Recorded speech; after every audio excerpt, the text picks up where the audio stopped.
is what happened. Exodus chapter 1, verse 10 to verse 14. Now here, Pharaoh said, we are going to deal with the Israelites because they are more than us, they are mightier than us, they are productive. He said, let's they join forces with outsiders and leave, all right, our nation one day, which happened. He said, so let's tamper with their DNA. And he understood what he was doing. That thing was occultic wisdom because he knew what he was doing.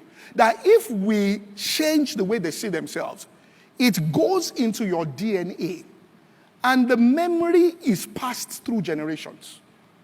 So when you give birth to the child, it will have the memory of what their grandparents experienced. And they will come out with a mentality of slavery.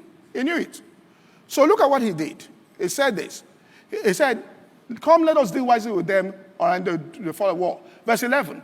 He now said, therefore, they did set over them taskmasters to afflict them with their burdens. And they built for Pharaoh treasure cities, Pithom and Ramses.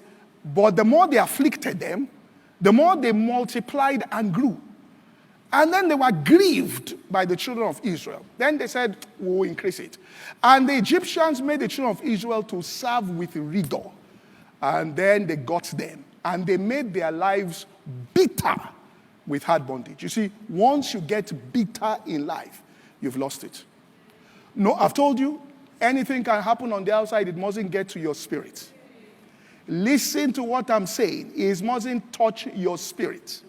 Listen, so long as it doesn't get to your spirit, all right, you will experience resurrection.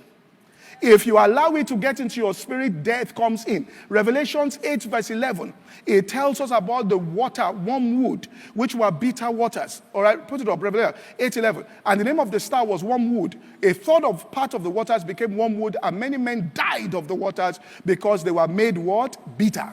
If you start drinking from bitter waters, if you allow people to communicate to you who have a root of bitterness on the inside and they pass it across, and you take it in, what happens is it manifests as death. Death there, all right, which is you will not just be existing, there will be no real impact.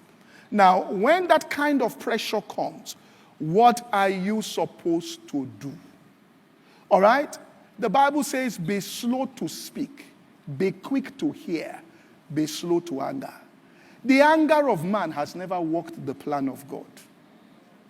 See, I went to South Africa in 2000. I had a Jewish friend. I told him, I said, listen to me. South Africans, they're making a mistake. In fact, one businessman in Nigeria told me, I saw him in South Africa, I said, these people have inheritance they don't know. A country where everything is 24 hours light, you are still talking apartheid. Leave apartheid alone. Go with the opportunities they've given you. Look at the roads. There's no place in Africa like this. Even if they said there was apartheid for you to get this, you've gotten it now. You've inherited a nation.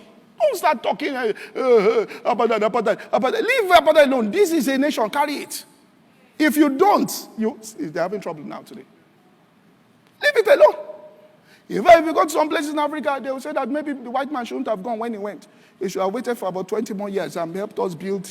They will have built underground train in Nigeria, built everything. Then after that, we'll say, okay, you can now go. All right? Okay? So I told them, I said, listen, don't get bitter. Because once you get bitter, it affects you.